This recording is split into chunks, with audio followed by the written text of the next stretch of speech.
Kia ora no tātou, nau mai hoki mai. Just kind of gone through a bit of a template for the ārero.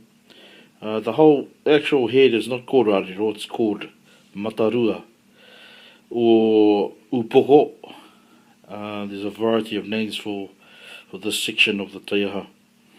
I've got a side profile here also just so you know the thickness of the actual ārero when it's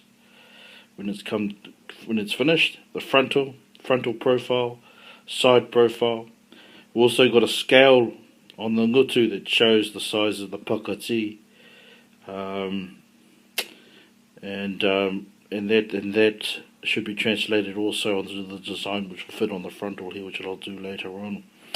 So if you can see that, remember that our measurements are around 18 centimeters in length, and also up the top was 50 millimeters.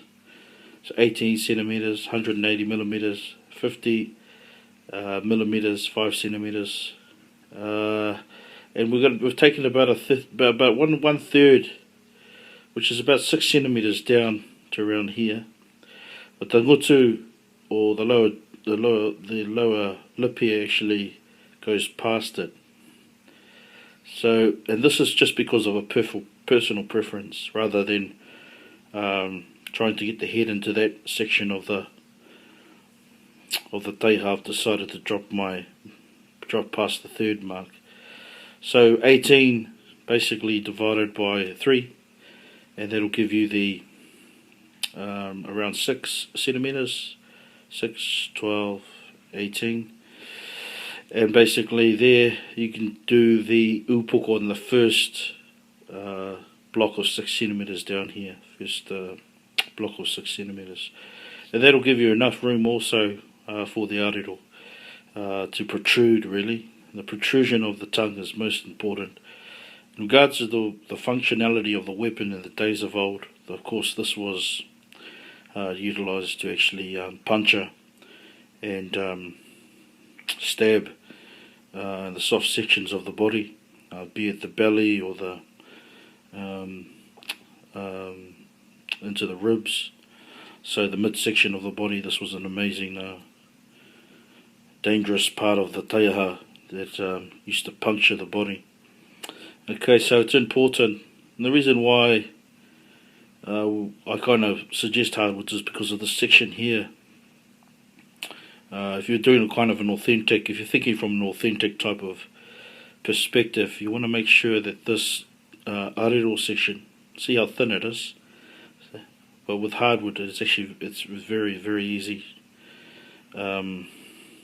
With a softwood, it's very easy to snap this section, and the harder it is, the thinner you can go down.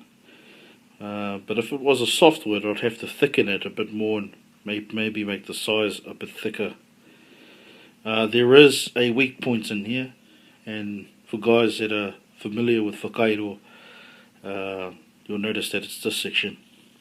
And the reason why that is a weak point is because the kakao at thickness up the top, as we talked about, is squared at 3 centimeters on all 4 sides, which then is cornered and made into a circle. Now that, if we were to continue that line down, it would need, and into the brow here, you can start to see that, hey, I'm off. See? And straight away what we've done is we've compromised the strength points of our upoko. So when you're actually thrusting or doing any sort of the thrust moves, this actual area is in danger of breaking. So I have to go back and rejig that and make sure that the strength points are all available to come all the way through. At least to the strength points will come right down through here and stop there, and then the ārero will come down, of course, a lot thinner. So there you go. Whatu mairangi, tarai, pūtiki, of course. Pūtiki is in regards to the tiki worn by warriors, long here, and of course the ngutu,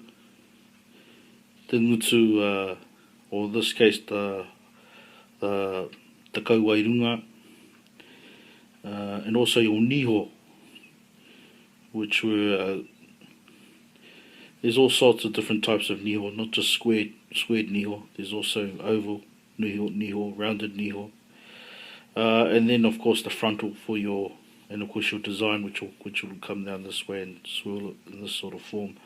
Again, the pakati play a huge part in regards to the rārero. Via the pakati, you could actually make them sharp enough to cut flesh. They're almost like teeth in their own rights.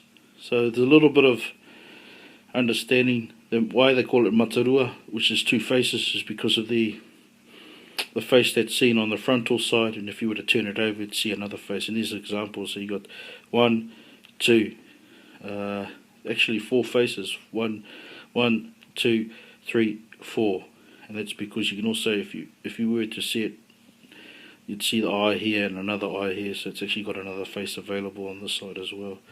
But Matarua is another name for it. And 2 mouths, of course, 2 tongues. You can go see where the pūrākau in that story as to why and how that came to be in regards to Taiaha and his battle with his brother Rongo. So koina te kōrero, ka mutu, kia ora.